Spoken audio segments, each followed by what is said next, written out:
الحمد للہ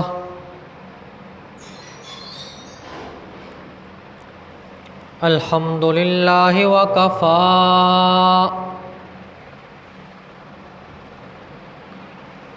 والصلاة والسلام علی من لا نبی بعدہ ارسلہ بالحق بشیرا ونذیرا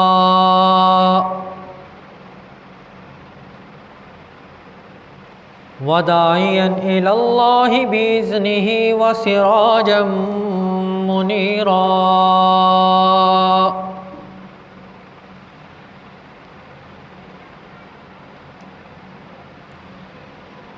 اما بعد فاعوذ باللہ من الشیطان الرجیم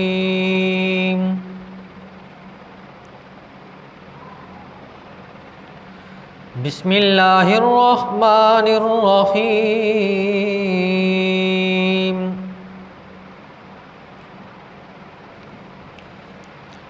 لقد من اللہ علی المؤمنین اذ بعث فیہم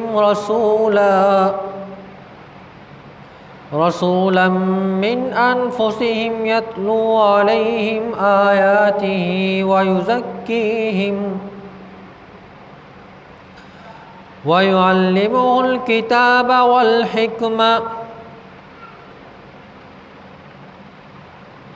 وإن كانوا من قبل لفي ضلال مبين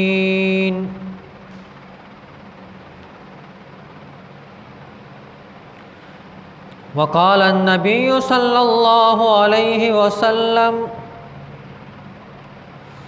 فضلت على الأنبياء بست أوتيت جوامع الكلم ونصرت بالرعب وأحلت لي الغنائم وجعلت لي الأرض مسجدا وطهورا وأرسلت إلى الحق كافة وختم بالنبيون آمنت بالله صدق الله العظيم وصدق رسوله النبي الكريم ونحن على ذلك لمن الشاهدين والشاكرين والحمد لله رب العالمين۔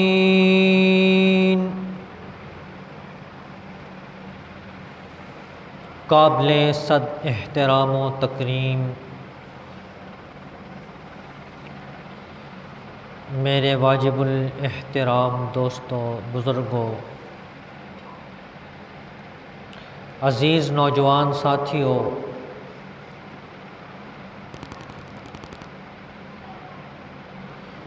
میں نے قرآن مجید فرقان حمید کی ایک آیت کریمہ اور نبی کریم صلی اللہ علیہ وسلم کے فرامین اقدس میں سے ایک فرمان آپ کے سامنے تلاوت کیا ہے۔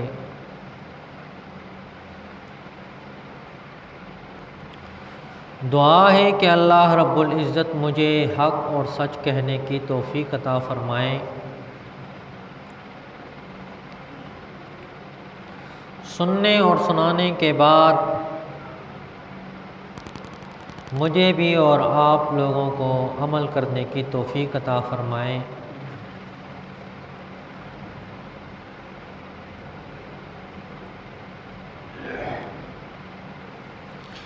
نبی کریم صلی اللہ علیہ وسلم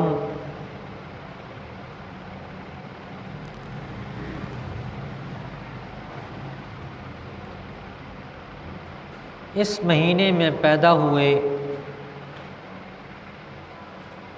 اور اسی مہینے کی 12 تاریخ کو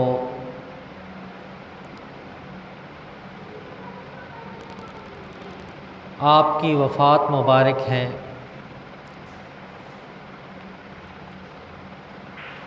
نبی کریم صلی اللہ علیہ وسلم کی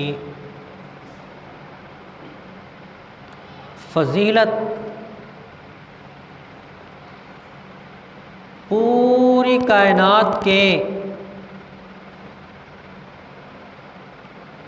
انسان جمع کر دیے جائیں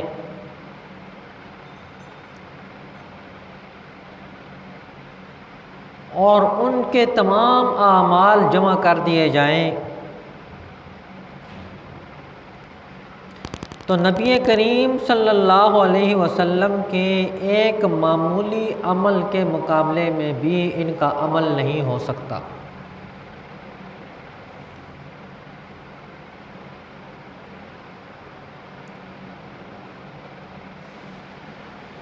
اور اللہ رب العزت نے بھی نبی کریم صلی اللہ علیہ وسلم کو فضیلت عطا فرمائی ہے، تمام انبیاء سے افضل آپ کو بنایا، امام الانبیاء آپ کو بنایا،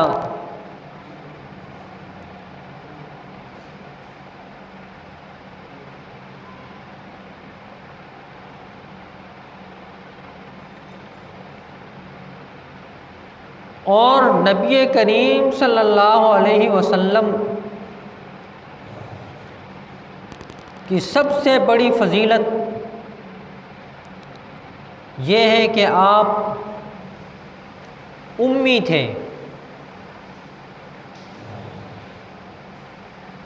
پڑھنا لکھنا نہیں جانتے تھے،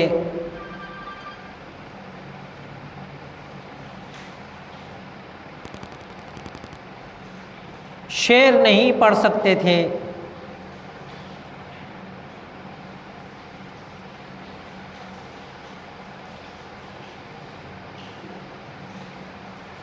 اور آپ صلی اللہ علیہ وسلم کی فضیلت کو تمام انبیاء کرام نے بیان کیا ہے۔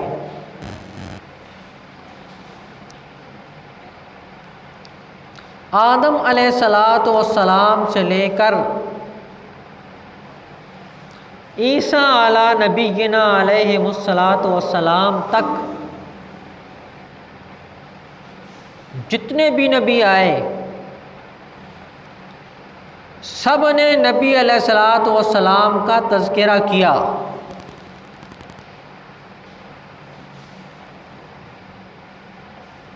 اور فضیلت کے طور پہ بیان کیا۔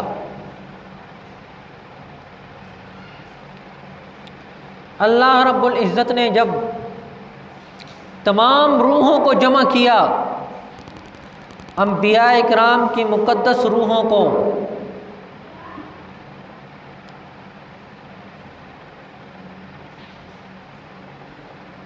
تو اللہ رب العزت نے انہیں بھی حکم دیا کہ تمہاری نبوت اس وقت تک ہے جب تک آخری پیغمبر نہ آ جائے،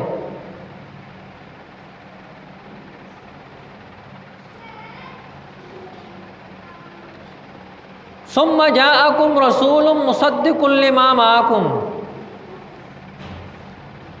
اور جیسے ہی میرا پیغمبر آ جائے تمہاری زندگیوں میں تو آپ نے اس کے ساتھ اس کی بات کی تصدیق بھی کرنی ہے، اور اگر وہ جہاد کرے، دشمن کے ساتھ جہاد کرے، کافروں کے مقابلے میں آئے، وَلَنَنْصُرُنَّ، تو اس کی مدد بھی کرنی ہے۔ تو تمام انبیاء اکرام نے اس بات کا اقرار کیا، قالوا اقررنا، کہ ہم سب اس بات کا اقرار کرتے ہیں کہ اگر آخری نبی محمد الرسول اللہ صلی اللہ علیہ وسلم ہماری زندگی میں آ گئے تو ہم ان کے ساتھ مل کر کفار کے سے جہاد بھی کریں گے اور ان کی بات کی تصدیق بھی کریں گے۔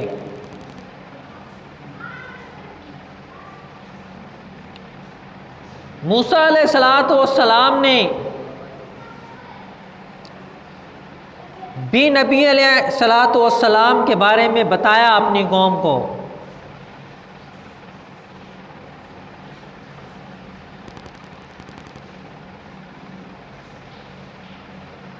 سیرت کی کتابوں میں آتا ہے نبی کریم صلی اللہ علیہ وسلم ایک پہاڑی کے پاس سے گزر رہے تھے تو سلام کا آواز آیا۔ آپ صلی اللہ علیہ وسلم نے سلام کا جواب دیا تو اس نے بتایا کہ میں جن ہوں اور میں نے موسیٰ علیہ السلام کو دیکھا ہے، اور اس وقت موسیٰ علیہ السلام کے مذہب کو قبول کیا ہے۔ انہوں نے مجھے کہا ہے کہ جب نبی کریم صلی اللہ علیہ وسلم کا ظہور ہو تو آپ نے ان کو میرا سلام بھی کہنا ہے اور ان کا کلمہ پڑھ کے اسلام میں بھی داخل ہو جانا ہے۔ تو آج میں آپ کی خدمت میں حاضر ہوا ہوں۔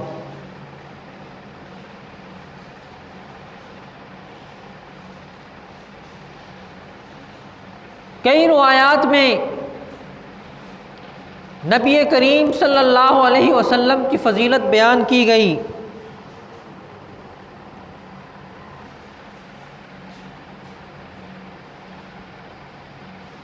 اور جب عیسیٰ علیہ السلام اس دنیا میں تشریف لائے تو عیسیٰ علیہ السلام نے بھی اپنی قوم کو بتایا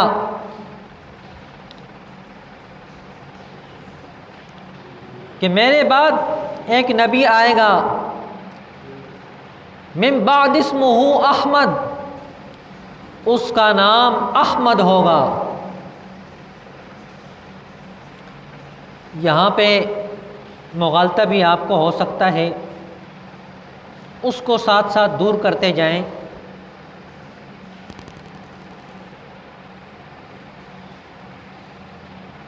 نبی کریم صلی اللہ علیہ وسلم کے آسمان میں نام احمد ہے،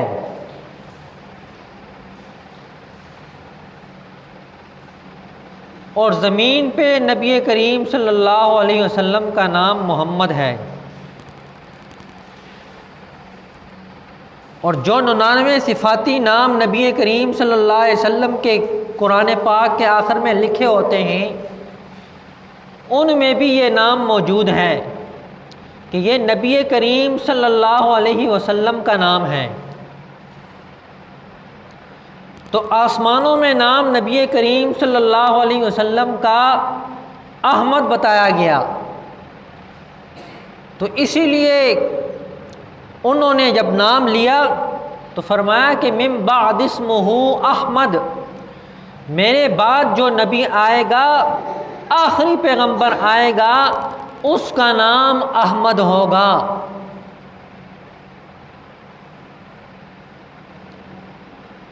تو اب پنجاب کا ایک جھوٹا کذاب نکلا، اس نے کہا میرا نام بھی احمد ہے، دیکھو قرآن میں آیا ہے، عیسیٰ علیہ السلام فرماتے ہیں کہ من بعد اسمہ احمد، میرے بعد جو نبی آئے گا تو اس کا نام احمد ہوگا۔ تو مولانا سید عطاء اللہ شاہ بخاری رحمۃ اللہ علیہ غضب کا ذہین ترین اور حاضر جواب آدمی تھا۔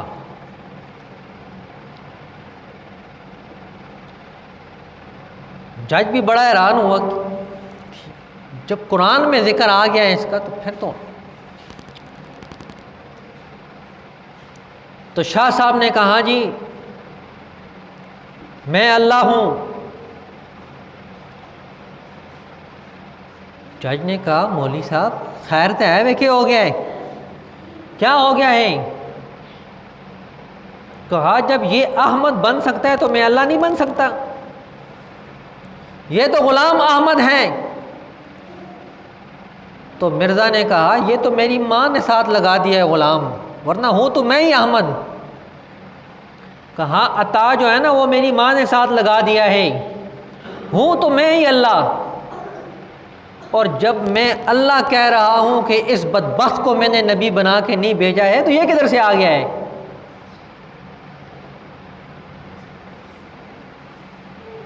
تو مرزا غلام احمد کا یعنی ہکا بکا رہ گیا کہ اب میں کیا جواب دوں اس کو۔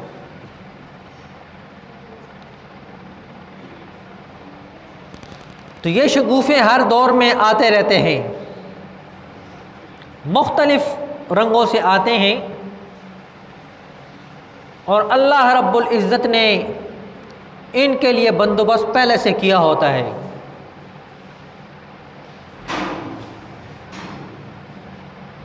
جیسے فرعون کے لیے اللہ نے موسیٰ علیہ السلام کو بھیجا، فرشتہ آیا کہنے لگا جی اگر کوئی شخص اپنے آقا کا نافرمان ہو تو اس کو بدترین سے بدترین سزا کون سی ہونی چاہیے؟ فرعون نے کہا اس کو پکڑ کے نا پانی میں ڈبونا چاہیے، اوپر نیچے اوپر نیچے اوپر۔ کہا لکھ کے دے دو۔ اس نے لکھ کے دیا کہ جو آقا کا نافرمان ہو اس کو یہ سزا ملنی چاہیے۔ تو جب دریا میں غوطے لگانے لگا نا تو کہنے لگا رب موسیٰ و ہارون۔ جبریل علیہ الصلوۃ والسلام نے فوراً مٹی منہ میں ڈالی اور کہا تو نے خود لکھ کے دیا ہے کہ جو اپنے آقا کا نافرمان ہو اسے پانی میں ڈبو دو، پانی میں غوطے لگاؤ، اب غوطے کھاؤ، اب معافی کا وقت نہیں ہے۔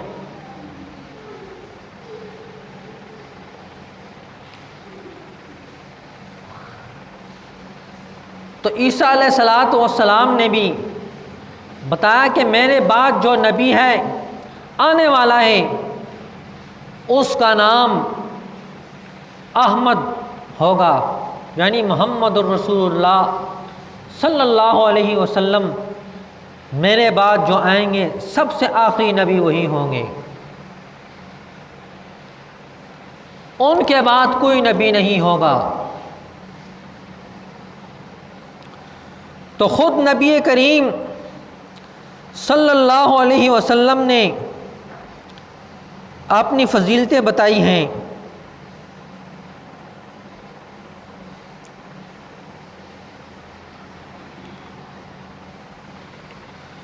فرمایا کہ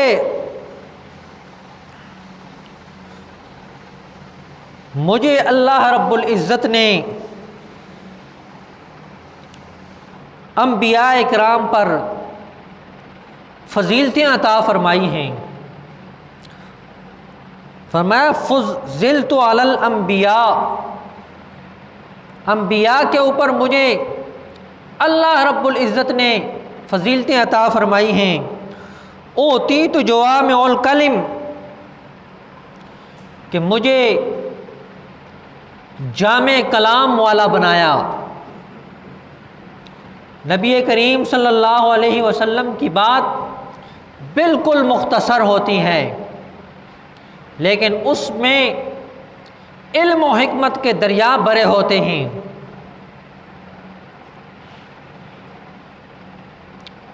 مثال کے طور پہ آپ صلی اللہ علیہ وسلم نے فرمایا الدین نصیحہ، دین سراسر خیرخواہی کا نام ہے۔ معلوم ہوا جو دیندار ہوگا اس کے اندر لوگوں کی خیرخواہی ہوگی، اور جس میں دین نہیں ہوگا وہ لوگوں کا دشمن ہوگا۔ وہ اپنا نفع تو سوچے گا کہ مجھے کس طرح فائدہ ہو جائے اس سے، کس طرح میں اس کے مال کو بٹور لوں، کس طرح میں اس کے مال کو اپنی طرف لے لوں، اس کو کسی طریقے سے نقصان پہنچ جائے۔ اور جس میں دین ہوگا اس کے اندر خیرخواہی ہوگی۔ وَنُصِرْتُ بِالرُّعْبِ، دوسری فضیلت اللہ رب العزت نے نبی کریم صلی اللہ علیہ وسلم نے فرمایا جو مجھے ملی ہے، وہ اللہ رب العزت نے کافروں کے دلوں میں میرا رعب ڈال دیا ہے۔ نبی پاک صلی اللہ علیہ وسلم 1 مہینے کی مسافت پر دور ہوتے اور کافر وہاں دور جو ہے نا کانپ رہا ہوتا۔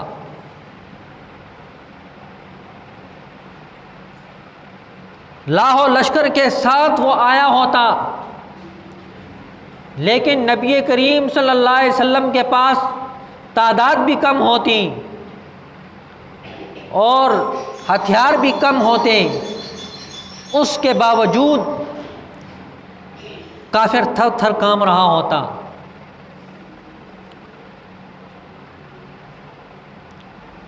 تو فرمایا کہ وَنُصِرْتُ بِالرُّعْبِ، اللہ رب العزت نے رعب کے ساتھ میری مدد کی ہے۔ کفار کے دلوں میں اللہ رب العزت نے میرا رعب ڈال دیا ہے، اور کفار کے دلوں میں آپ کا رعب موجود تھا۔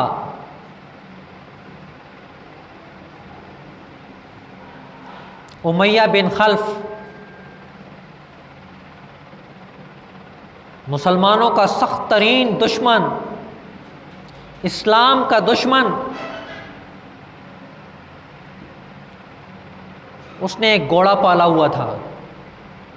جب بھی نبی کریم صلی اللہ علیہ وسلم گزرتے نا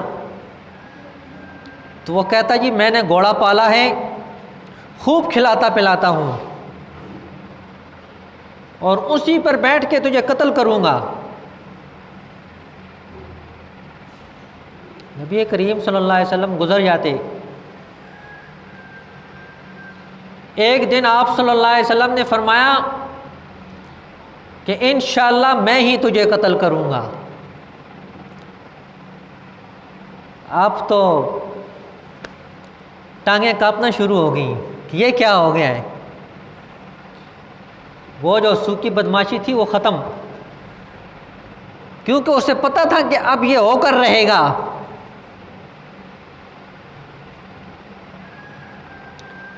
جیسے ہمارے مولویوں کو دھمکاتے ہیں نا کبھی کبھی، مولوی صاحب میں تک لینا تنوں، میں تمہیں دیکھتا ہوں،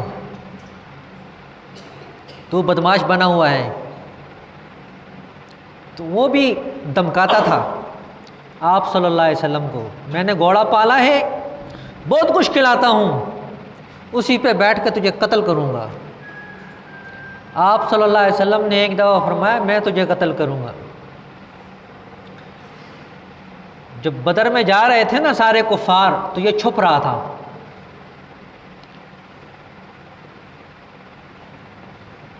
چھپ رہا تھا، بھائی تو کیوں چھپ رہا ہے؟ ابو جہل نے کہا سارے جا رہے ہیں اور تو پیچھے پیچھے ہو رہا ہے۔ تو شرم و بے شرمی وہ نکلا میدان میں، اور جب میدان میں پہنچا تھا تو بدماش پھر سے شروع ہو گیا، آج مجھے مل گئے، قتل کروں گا، کہاں ہے محمد، آج بچ کے نہیں جا سکتا۔ جب قریب پہنچا نا تو صحابہ اکرام نے کہا کہ اس کو دور سے ہی نمٹا دیتے ہیں۔ آپ صلی اللہ علیہ وسلم نے فرمایا اس کو آنے دو، آنے دو اس کو۔ جب قریب پہنچا نا نبی کریم صلی اللہ علیہ وسلم نے ایک صحابی سے برچہ لیا اور اس کو مارا،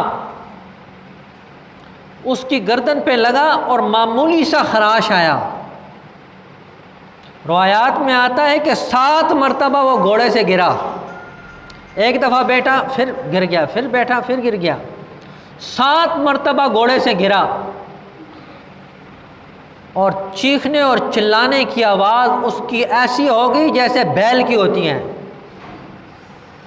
اور دوڑ پڑا کفار کی طرف۔ سیدنا ابو سفیان رضی اللہ تعالیٰ عنہ کفار کی طرف سے آئے تھے، انہوں نے کہا ایک معمولی سا خراش ہے اور تو چیخ رہا ہے، چلا رہا ہے۔ تو وہ ڈر جو تھا نا وہ اس کے دل میں تھا، کہنے لگا تجھے کیا پتہ ہے یہ کس نے مارا ہے؟ انہوں نے مکہ مکرمہ میں قسم اٹھائی تھی کہ میں تجھے قتل کروں گا، اور اگر اسی وقت وہ میرے اوپر تھوک دیتے تو میں اسی وقت مر جاتا۔ تو نبی کریم صلی اللہ علیہ وسلم نے فرمایا کہ وَنُصِرْتُ بِالرُّعْبِ، میری مدد رعب کے ساتھ کی گئی، کفار کے دلوں میں میرا رعب ڈال دیا گیا۔ وَأُحِلَّتْ لِيَ الْغَنَائِمُ، اور مال غنیمت کو میرے لیے حلال کر دیا گیا ہے۔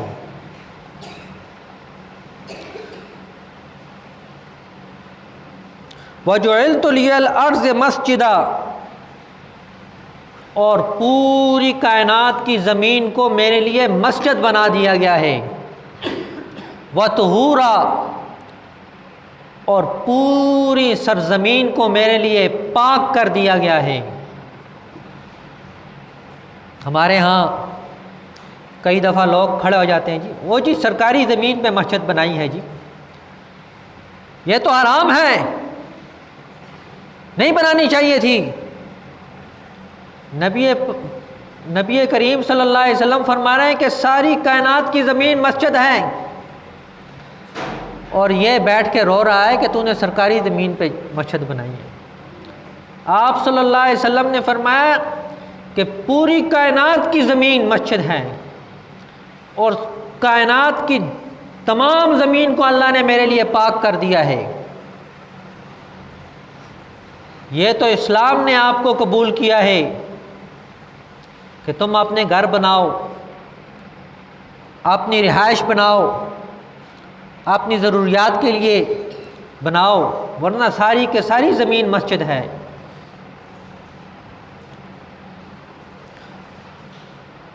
وَأُرْسِلْتُ إِلَى الْحَقِّ كَافَّةً، اور مجھے حق کے ساتھ پوری دنیا کے لیے مبعوث کیا گیا ہے۔ وَخُتِمَ بِيَ النَّبِيُّونَ، اور تمام انبیاء اکرام کے اوپر مجھے خاتم بنا کر بھیجا گیا ہے۔ تو میں بتا رہا تھا کہ نبی کریم صلی اللہ علیہ وسلم کو اللہ رب العزت نے فضیلتیں عطا فرمائی ہیں، اور یہ خاص وہ فضیلتیں ہیں جن کو نبی کریم صلی اللہ علیہ وسلم نے خود اپنی زبان اطہر سے بیان فرمائی ہیں کہ یہ میری فضیلتیں ہیں، میرے بعد قیامت تک کوئی نبی نہیں آئے گا، یہ نبی کریم صلی اللہ علیہ وسلم کی فضیلت ہے۔ دعا ہے کہ اللہ رب العزت مجھے بھی اور آپ کو بھی عمل کرنے کی توفیق عطا فرمائے۔ وما علینا الا البلاغ المبین۔